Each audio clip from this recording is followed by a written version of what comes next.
Hello, good morning my dear students. Today I would like to go through again interrelationship between the plants and animals. Still it is running because this chapter is lengthy as I have told you earlier also. So in the previous video I have just taught you about that how the plants are helping the animals for the survival on this earth, isn't it? For the living, how the plants are helping the animals. I have talked about it, I have make you known about that topic, isn't it? But in this video I will just make you known about how the animals are helping the plants for surviving on this earth. In that previous video I have taught you about how the plants are helping the animals for living, isn't it? But here today I am going to teach you, I am going to make you known about how the animals are helping the plants, or in what way that animals are playing role for survival of a plant in this earth. Okay, so plants also depend upon animals for many things. Not only the animals, okay, but also plants are depending upon the animals, and we are going to read about that for what purpose these plants are depending upon the animals. So animals provide the fertilizer to the plants. So first point is that plants depend upon animals for fertilizer.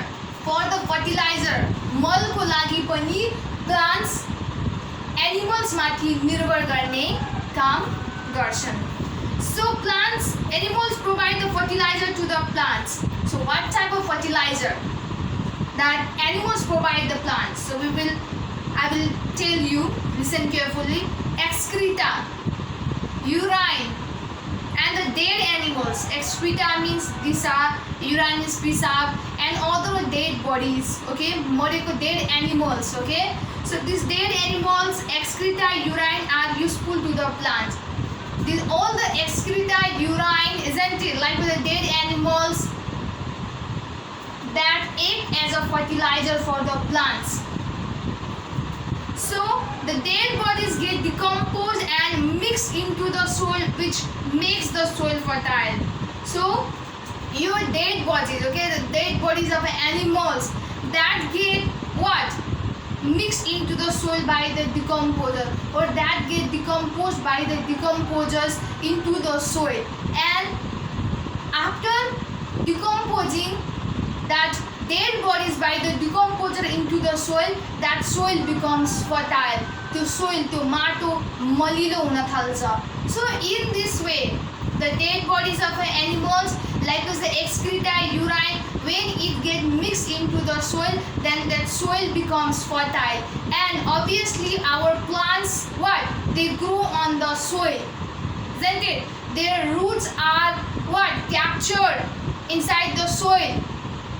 So when the soil becomes fertile, then your plants also grow nicely. Your plants grow rapidly, isn't it? So your fertile soil makes a vital role for the proper growth of a plants. And fertile soil is only possible when the excreta, urine, and dead bodies of animals get decomposed or get mixed into the.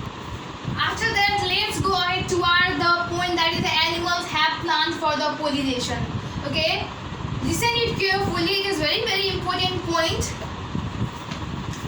Some insects like a butterfly bee visit on a flower to suck the nectar. Okay, you know that there are lots of insects in this environment.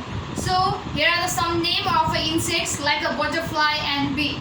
What they do, you have seen in your surrounding also. If you have a garden, isn't it, then you can see that in your garden lots of insects arrive to visit that flower, or to visit or to sit on that flower, isn't it? So what is the purpose of visiting flower by the insects? The purpose of visiting flower by the insect is to suck the nectar. Suck means chusnu and nectar means रस. त्यो फुलको रस चुस्नको लागि इन्सेक्ट्सहरु चाहिँ फ्लावरमा बस्ने गर्छन्.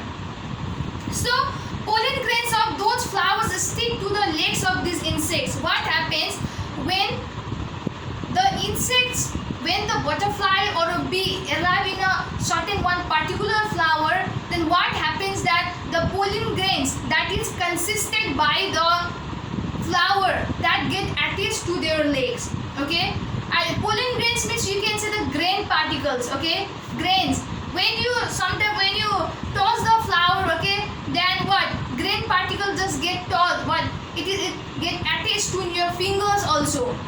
Okay, so that is the pollen grains. So that pollen grains get attached to that insects, and what happens that when the same insect sit on the another flower, what happens, suppose here is a two flower, isn't it? First of all, bee or a butterfly arrive in this flower. After that, what happened that the pollen grains of these flowers get attached to their legs, and then after that pollen grains get attached to their legs, then what, you know that insects will not just visit only the particular flower, isn't it? They will go, but they will visit the different flowers. So in such case, in such condition, what happens that when they arrive this flower at first of all the pollen grains of these flowers what get attached to their legs.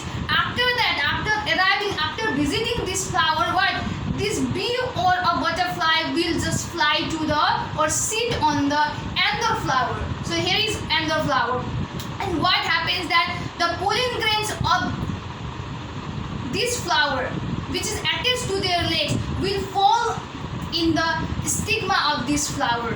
Okay, stigma means where the reproduction is done, where the new baby plant, okay, bud is to grow. So in that stigma of the flower, okay, that pollen grains of these another flowers falls. So in this way, okay, the animals help the plants for the pollination, because insects are also one of the plants, sorry, one of the animals. So this process is called the pollination. Okay, if you will be asked that what do you mean by pollination, then what you have to do, in what way you have to answer, you can listen carefully. Okay, when the same insects sit on the another flower, the pollen grains of the pollen grains of the flower fall on the stigma of the flower, then that is called the pollination. So in this way, insects help in the pollination, or the animals help in the pollination. So after that, let's go ahead toward the third point, that is the animals help plants for the dispersal of seeds. Dispersal means chornatum. Seeds means bew. Okay, your animals or the animals can help the plants for the dispersal of seeds. So animals also help in the dispersal of seeds. Seeds like एक ठाउँदेखि अर्को ठाउँसम्म पुर्याउनको लागि पनि animals ले मद्दत गरिरहेको हुन्छ. So by how? I will explain you. Okay, some birds and animals eat fruits. You know that some birds and animals eat the fruits. फलफुलहरु खाने काम गर्छ, and that fruits contain some seeds. Am I right? Obviously, yeah. Obviously fruits bear the seeds, isn't it? So if they eat that fruits, then what happen? They swallow their seeds too. जब तिनीहरूले त्यो fruits खान्छ, त्यो फ्रुट्समा भएको बिउ पनि निल्ने काम गर्छ. Swallow means निल्ने काम गर्छ. When they move to the another place and leave the seeds there, and what happens?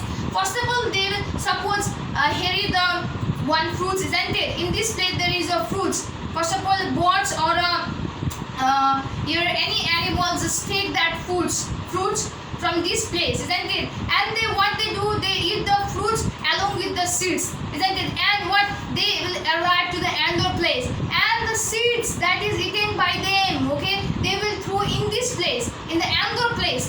Okay, so in this way what happens that along the faces and the dungs, faces or dungs, pisap चाहिँ the seeds are dispersed and grow there in the form of a dung. Okay, they used to what, through the excreta, they used to do dongs, isn't it? So in such cases also, it is not compulsory that from where they eat the fruits, what, they will arrive there, and in that same place they will throw the excreta.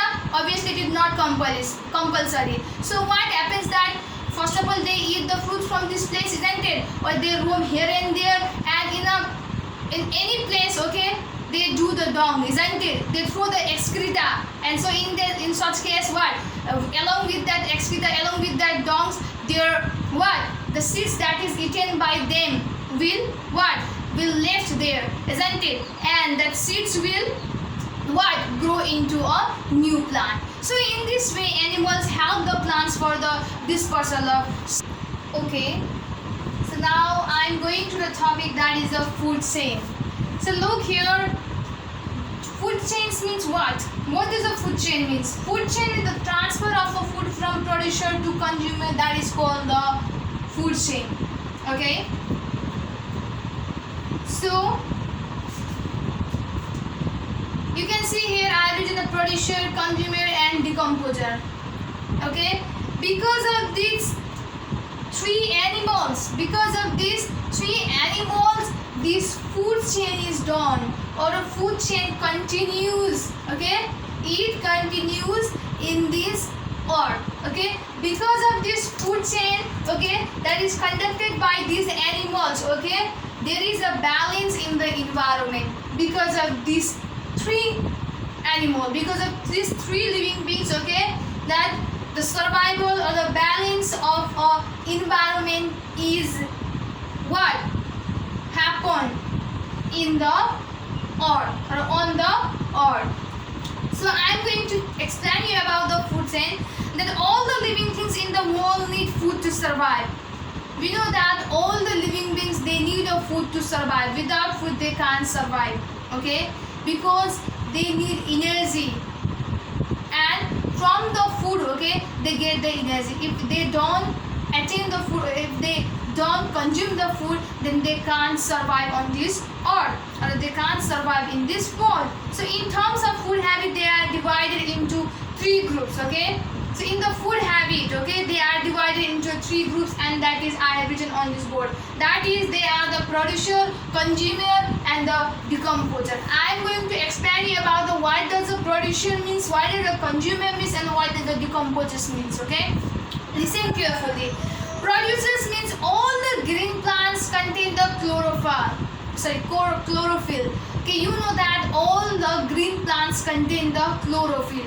Okay, that chlorophyll helps for preparing the food in case of plants, not in the animals, but it helps in preparing the food in case of plants.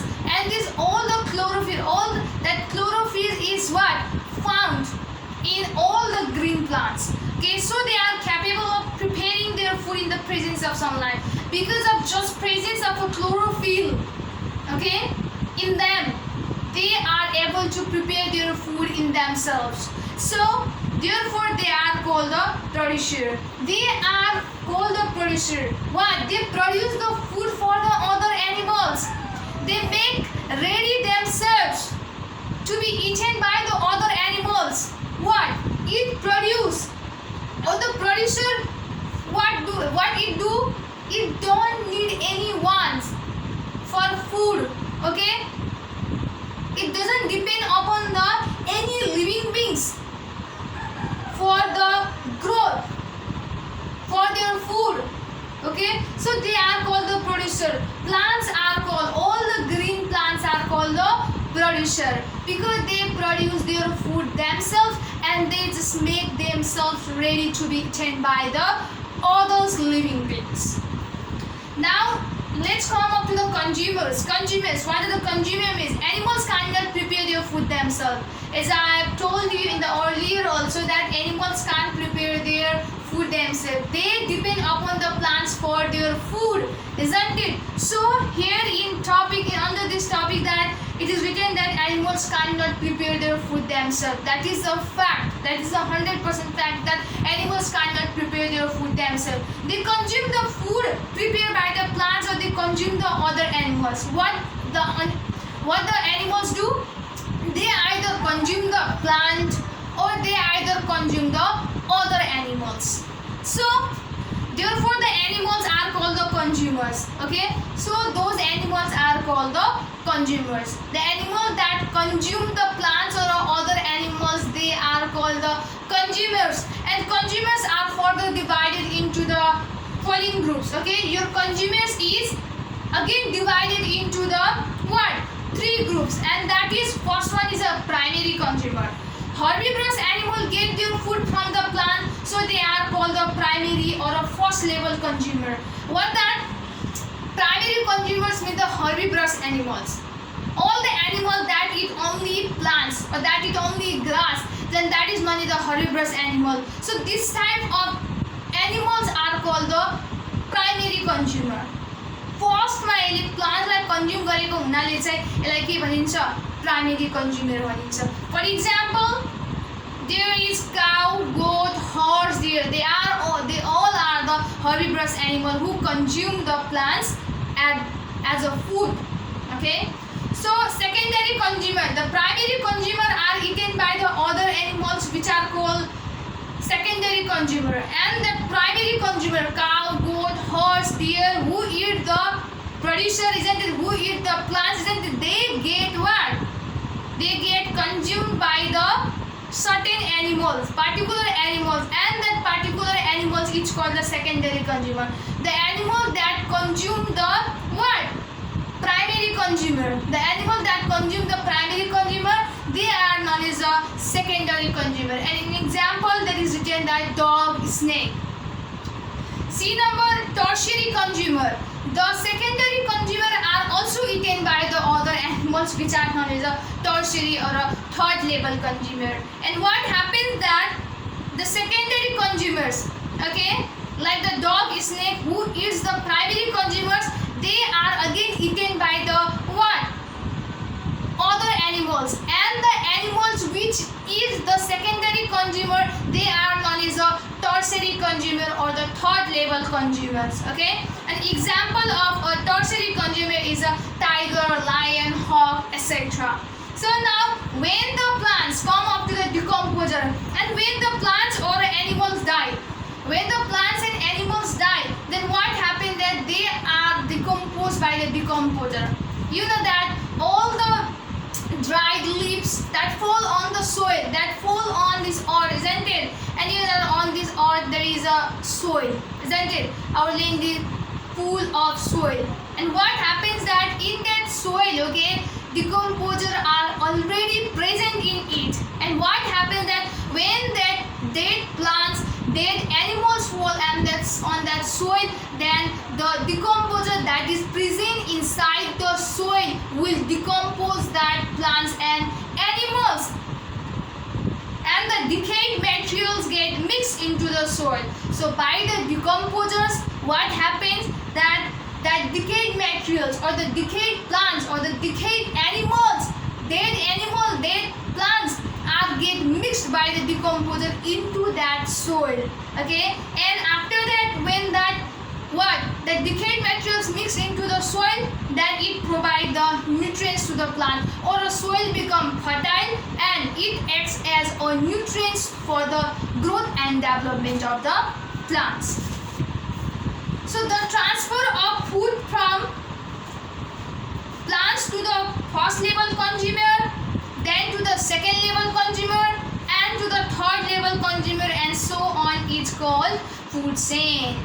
जब first level कन्ज्युमरले प्लान्टलाई खान्छ, त्यसपछि first level कन्ज्युमरलाई फेरि second level कन्ज्युमरले खान्छ, after that second level कन्ज्युमरलाई पनि third level कन्ज्युमरले खान्छ भने र यस्तै प्रक्रिया क्यारी हुँदै जाँदा फेरि त्यो प्रोसेसलाई नै, त्यो ट्रान्सफरलाई नै, त्यो ट्रान्सफर अफ फुड, खाना आदान प्रदान गर्ने यो प्रक्रियालाई नै हामीले के भन्ने गर्छौँ?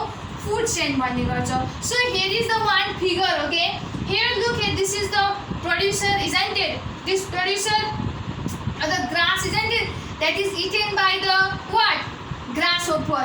And again this grasshopper is eaten by the snake. Okay, again this snake is eaten by the some animals else. Okay, so here I have made only the three figure. So by this figure you will be what? Clear that how the producer is eaten by the consumer, and again that consumer eaten by the what? Other animals, and again that animals who eat the front animal that is eaten by the other animals. So in this way that food chain what? Continues in this whole world. Okay, if this will not be done, if this grass will not be eaten by the grasshopper, then what? the disbalance in the environment will be seen. So it is compulsory, or it is a fact that what? All the producer, consumers and decomposer are interrelated to each other. They are connected to each other for balancing the environment in a right way. Okay, so this is about the food chain.